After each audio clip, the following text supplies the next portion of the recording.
Welcome back to our channel Mrs Nandu பட்டன் vlogs. வீட்டில் இருக்கக்கூடிய சிம்பிளான இன்க்ரீடியன்ட்ஸ் வச்சு கிட்ஸ்லேருந்து பெரியவங்க வரைக்கும் விரும்பி சாப்பிட்ற மாதிரி ஒரு சூப்பரான பிரெட் புட்டிங் எப்படி செய்யறதுன்னு பார்க்கலாமா? பார்க்குறதுக்கு முன்னாடி சேனலை மறக்காமல் சப்ஸ்கிரைப் பண்ணிக்கோங்க.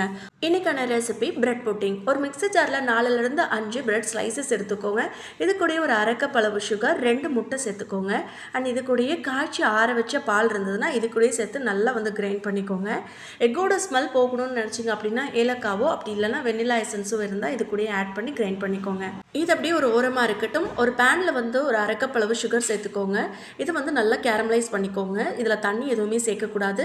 கொஞ்சம் கொஞ்சமாக இந்த கலர் சேஞ்ச் ஆனதுக்கப்புறமா ஒரு டின்னுலையோ இல்லைன்னா ஒரு டிஃபன் பாக்ஸ்லேயோ இதை அப்படியே ஊற்றி ஃபுல்லாக நல்லா ஸ்ப்ரெட் பண்ணிக்கோங்க. இது கொஞ்சம் ஆறுனதுக்கப்புறமா நம்ம கிரைண்ட் பண்ணி வச்சுருக்கிற அந்த பிரெட் மிக்சரை இது கூடயே சேர்த்து மேலே அலுமினியம் ஃபாயில் போட்டு நல்லா கவர் பண்ணிக்கோங்க. இப்போ இட்லி பாத்திரத்தில் கொஞ்சமாக தண்ணி சேர்த்து ஒரு ஸ்டாண்ட் வச்சு இந்த டிஃபன் பாக்ஸ் அப்படியே உள்ளே வச்சுருங்க.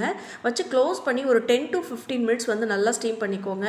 இப்போ இது நல்லா குக் ஆகிடுச்சா இல்லையான்னு ஒரு டூத் பிக்கோ அப்படி இல்லைன்னா ஒரு நைஃபோ இருந்தால் இன்செர்ட் பண்ணி செக் பண்ணிக்கோங்க. ஸோ இது கொஞ்சம் ஆறுனதுக்கப்புறமா நீங்கள் ஃப்ரிட்ஜில் ஸ்டோர் பண்ணிவிட்டு அதுக்கப்புறமா எடுத்து சர்வ் பண்ணுங்கள். இது நல்லா டீமோல்ட் பண்ணும்போது அது அப்படியே செப்பரேட்டாக உங்களுக்கு பிரிஞ்சு வரும். அப்படி வரல அப்படின்னா இன்னும் கொஞ்சம் நேரம் ஸ்டீம் பண்ணிவிட்டு அதுக்கப்புறமா ஃப்ரீசரில் வச்சுக்கோங்க. ஸோ அவ்வளோதான், நம்மளுடைய டேஸ்டியான பிரெட் புட்டிங் தயாராகிடுச்சு. ரொம்ப டேஸ்டியாக இருக்கும். கண்டிப்பாக ட்ரை பண்ணுங்கள். ட்ரை பண்ணிவிட்டு உங்கள் கமெண்ட்ஸ் என்னென்னு சொல்லுங்கள். அண்ட் மறக்காமல் நம்ம சேனலை சப்ஸ்கிரைப் பண்ணிக்கோங்க.